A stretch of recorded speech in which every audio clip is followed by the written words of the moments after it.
Early in the spring, James McCudden had been relieved from No. 56 Squadron, promoted to the rank of Major, and sent home to England. His last month of combat flying had been a productive one. 11 German aircraft downed in 6 days of actual flying. This brought the Englishman's official tally to 57 enemy machines destroyed, and after a month's leave, the great pilot would begin a lecture and training tour of the advanced flying schools of Britain. This break from operational flying also afforded McCudden the opportunity to begin writing his memoirs. McCudden's book, eventually published as 5 Years in the Royal Flying Corps, would be a remarkable narrative told by one of the few living men who'd experienced the early development of British military aviation firsthand. On April 6th, McCudden was summoned to Buckingham Palace, where the King himself presented the flyer with the Victoria Cross, a bar to his military cross, and the Distinguished Service Order. McCudden's would be one of only 19 Victoria Cross recipients awarded to flyers in the First World War. As the spring gave way to summer, McCudden found himself growing restless and eager to return to the fighting in France. In June, he was visited by Edward Manock, himself on leave, newly promoted to Major, and about to return to combat as the new commander of No. 85 Squadron. At the time, Manock's personal score stood at 59 victories, making him the second-ranked British ace behind the Canadian Billy Bishop. For his part, McCudden had no problem securing his transfer back to France, and he was to be given command of No. 60 Squadron, Billy Bishop's old unit. On July 5th, he wrote what would be the last words of his memoirs.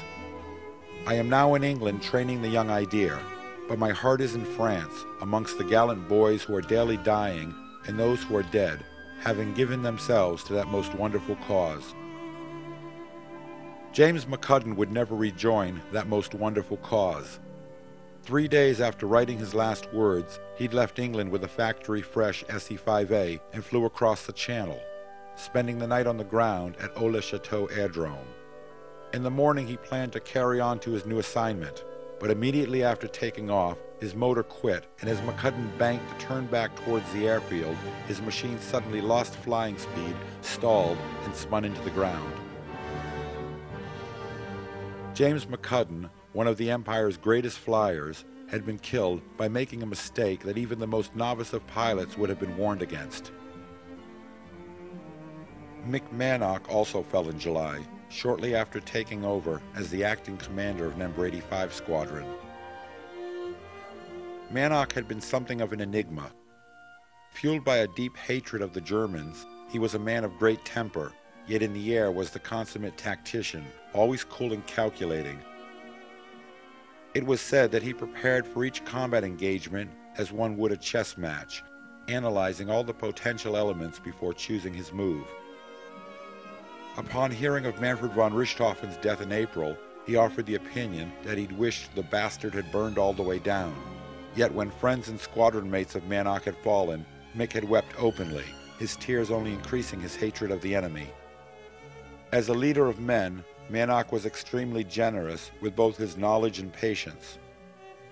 On more than one occasion, he crippled a German machine and then allowed one of his novice pilots to finish the act of destroying it.